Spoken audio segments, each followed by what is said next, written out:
Enki, also known as Ea, Enkig, Nudimmud, Ninsiku, Nissiku, was the Sumerian god of wisdom, fresh water, intelligence, trickery and mischief, crafts, magic, exorcism, healing, creation, virility, fertility, and art. Iconography depicts him as a bearded man wearing a horned cap and long robes as he ascends the mountain of the sunrise. In this image, flowing streams run from his shoulders, emphasizing his association with life-giving water, while trees representing the male and female principles stand in the background. The streams are interpreted as the Tigris and Euphrates rivers which, according to one myth, were formed from Enki's semen. His name means Lord of the Earth, and his symbols are the fish and the goat, both representations of fertility, while his epithets Nudimmud, Ninsiku, and Nissiku are thought to mean prince. Originally, Enki, then known as Enkig, was a Sumerian deity of fresh water and patron of the city of Eridu, considered by the Mesopotamians the first city established at the beginning of the world where the gods established law. The god first appears in written works during the early dynastic period 2600–2334 BCE, and was established as an important god of the Akkadians by circa 2400 BCE, who knew him as Ea. Excavations at Eridu, however, have uncovered evidence of a tradition of shrines to Enki dating back to the founding of the city circa 5400 BCE. At Eridu, he was known as Enki, and later, at Akkad, as Ea. The two names are used interchangeably for the same deity, as is the Babylonian name Nudimmud. Enki was known as Ninsiku only in his aspect as patron of crafts and art, especially objects devoted to divine subjects. Enki was the son of Anu, the sky god, in Sumerian and Akkadian mythology, and the son of Apsu, the primordial father, in Babylonian texts. He is also referred to as the son of the goddess Namu, a primordial mother goddess who gave birth to the earth and heavens. Enki's wife was Ninhursag, also known, among many other names, as Ninma and, originally, as Damgalnuna, the Assyrian Damkina, and their sons were Asarluhi, god of magical knowledge, and Bailulu, god of canals and dikes, the human sage Adapa, and the king of the gods, Marduk, who would later absorb the qualities of Asarluhi. Enki is also often depicted as the father, or uncle, of one of the most popular and enduring deities, Inanna, goddess of war, sexuality, passion, fertility, love, and prostitutes. He had a twin brother, Adad, also known as Ishkur, god of weather and storms. There are a number of Mesopotamian stories, legends, prayers, and royal inscriptions in which Enki plays a major role. He is famously depicted in the works concerning Ninhursag, Ninma, such as Enki and Ninhursag and Enki and Ninma, both of which concern the creation of the world and humanity. Enki's journey to Nippur is another origin myth explaining how the god created Eridu and ordained certain musical instruments used in festivals in ancient Mesopotamia. In the Enuma Elish, the Babylonian epic of creation, Enki is the father of the champion Marduk, who defeats the forces of chaos, and is co-creator of the world with his son. Enki also appears in the works the Adrahasis, the marriage of Ereshkigal and Nergal, Inanna and the god of wisdom, the descent of Inanna, Enki and the world order, and Merkur and the lord of Arada, the epic of Gilgamesh, and others. He was one of the most important deities in the Mesopotamian pantheon, along with Anu, Lord of Heaven, Enlil, Supreme Lord of Air, and Inanna. Along with Anu and Enlil, Enki made up an early Mesopotamian triad governing the high heavens, atmosphere, and earth. He is also listed among the earliest 7 Sumerian deities as one of the 7 divine powers. Anu, Enki, Enlil, Inanna, Nanna, Ninhursag, and Utu Shamash. According to the Babylonian Enuma Elish, circa 1100 BCE, Enki was the oldest son of the first gods, Apsu and Tiamat. In the beginning of time, the world was indifferentiated swirling chaos from which separated Apsu, the male principle personified by fresh water, and Tiamat, the female principle defined by salt water. Apsu and Tiamat gave birth to the younger gods, but these deities had nothing to do and so amused themselves as best as they could. Their constant noise distracted Apsu and interrupted his sleep, and so, after consulting with his vizier, he decided to kill them. Tiamat overheard their discussion and was horrified by the plan, and so whispered it to her son. Enki considered various actions and their consequences and then proceeded with the one he thought best. He put his father into a deep sleep and then killed him. Tiamat never considered such a possibility and disowned her children. She then raised an army of demons and monsters, led by her consort and champion Quingu, sometimes Kingu. This army of the older gods defeated Enki and the younger gods in battle each time they met, until the younger group was driven back and began to lose hope. At this point, Enki's son Marduk stepped forth with an offer. If the gods would make him their king, he would lead them to victory. Prior to this, there had been no general overseeing the operations, but each god took a turn at command. Once Marduk was elected king, he met Quingu in single combat and defeated him, and then shot Tiamat with an arrow so great it split her in two. From her eyes ran the tears which would become the Tigris and Euphrates rivers, and her body was used by Marduk to fashion the earth. Quingu, and other gods who had encouraged Tiamat's war, were executed, and Quingu's body used to create human beings. Marduk consulted with Enki on all these choices, and so Enki is often credited as co-creator of the world and life. The Akkadian, Babylonian story of the Atrahasis, circa 17th century BCE, gives another version of the creation, but, still, Enki plays a pivotal role. In this story, the elder gods live a life of leisure and pleasure while making the younger gods do all the work in maintaining creation. The younger gods have no time to rest because there is always so much to do, and so Enki proposes that they create lesser beings who will be co-workers with them. They have no idea what to make these new creatures out of until one of the gods, Wellu, also Lowella, volunteers himself as a sacrifice and is killed.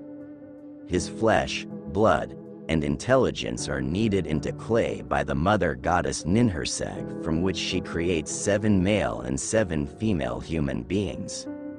These 14 new creatures are exceptionally fertile, and soon there are hundreds, and then thousands, of people on the earth, all doing the work which once occupied the younger gods. At first, these people are exactly what the gods had hoped for, but, as they grow in number, they become louder and more of a problem. Their constant noise and difficulties disturb the sleep of Enlil, king of the gods, and distract him from both his daily tasks and his leisure, so he decides to cut down the population through a series of plagues.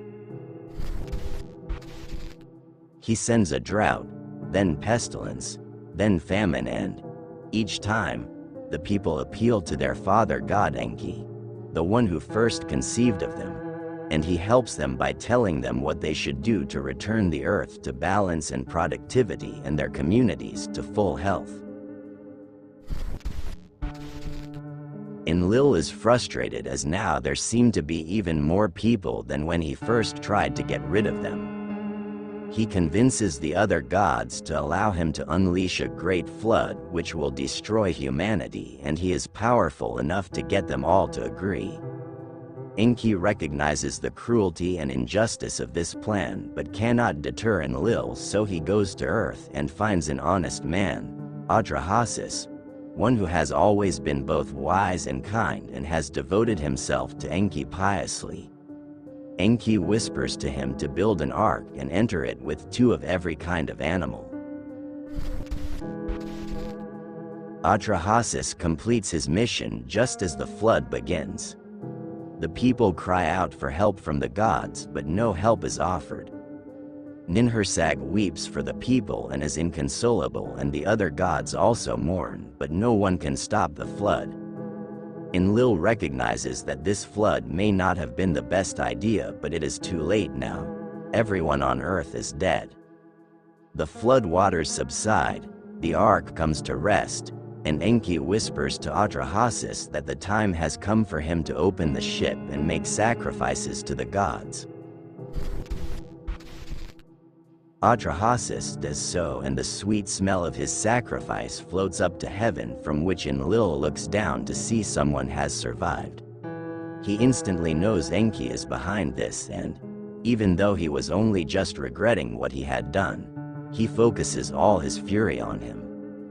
Enki explains himself, however, and shows how good and kind a man Atrahasis is and directs them all to the sweet sacrifice. The gods are pleased and descend to Earth to eat the sacrifice, and then Enki proposes a new plan. The gods will create beings who are less fertile. Infants will be carried away by demons. Women will suffer miscarriages or be infertile. Other women will be consecrated to the gods and remain perpetual virgins. Further, humans will not be given very long lifespans, and in the time they do live, there will be opportunities daily for their death from many different causes. The gods agree to this proposal. Atrahasis, the last of his kind, is spirited away to the lands of the blessed, and Ninhursag creates the new creatures.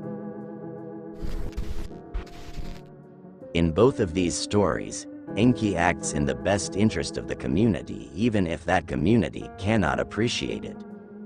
In the Enuma Elish, he defies his mother's hopes in killing Apsu, but must do so for the greater good, and in the Atrahasis, he saves one good man to inspire Enlil to give humanity a second chance to live. In most of the other stories, he is shown in this same way. In the marriage of Ereshkigal and Nergal, for example, he arranges events so that Nergal, god of war, will be held in the underworld for 6 months out of the year, thus preventing warfare and strife during that time. In the descent of Inanna, he contrives for his daughters, or nieces, rescue from the underworld after she is killed by her sister Ereshkigal by sending 2 clever demons to trick the Queen of the Dead into giving them Inanna's corpse. He is shown in the story Inanna and the god of wisdom as possessor of the Meh, the laws and powers concerned with all of life and the gifts of civilization, the possessions of the gods alone, which he allows Inanna to take from him during a drunken party. Although he sends various forces after her to recapture the Meh and return them to him, it seems Inanna gets away with her stolen treasures fairly easily. In this, Enki is seen as he is in other works concerning Inanna, as the father of a daughter who would do anything for her, even if it may not seem the wisest or even the fairest choice under the circumstances. In the descent of Inanna, after all, Inanna causes her own problems, and it is actually Ereshkigal who is wronged and should be aided. In helping Inanna, however, Enki restores balance to the world and, again, makes his choice based on the good of the many. When he allows Inanna to take the Met, he knows she will give the gifts of civilization to humanity, just as he knows that the other gods expect him to keep them out of human hands. As a trickster god, Enki reveals his wisdom, and so enlightens others, through actions which may not make sense on the surface. This is the case when he allows himself to get drunk and lets Inanna have the Meh, but also in the Epic of Gilgamesh when he consents to the death of Enkidu, best friend of the hero Gilgamesh. Enkidu and Gilgamesh have just returned from another triumph when Inanna, known as Ishtar in the story, tries to seduce the hero and Gilgamesh, listing the many other lovers she has had who met with bad ends, refuses her. Inanna sends her sister Ereshkigal's husband, Gugulana, the bull of heaven, to destroy Gilgamesh's realm, and Enkidu kills him. For raising his hand against a god, Enkidu must die. Enki consents to this, even though he recognizes Inanna caused the problem, because human beings must not think so highly of themselves that they will challenge the gods. More importantly, however, Enki realizes that Enkidu's death will introduce Gilgamesh to loss, and this will lead him to an exploration of the meaning of life, which will make him a deeper and more complete individual. Even in Enki and Ninhursag, where he seduces his grown daughters because they remind him of his wife, Enki is portrayed sympathetically. He is punished for his transgressions, which, it is made clear, he was guilty of only out of his great love for Ninhursag and a kind of enchantment he fell under because of missing her. His role as trickster god is evident in this, as his various missteps and sins result in the birth of deities favorable to humanity.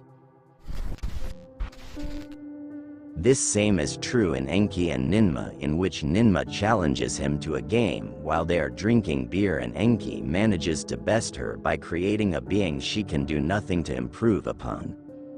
His mischief in all these tales is evidence of his wisdom and his desire to do his best for humanity.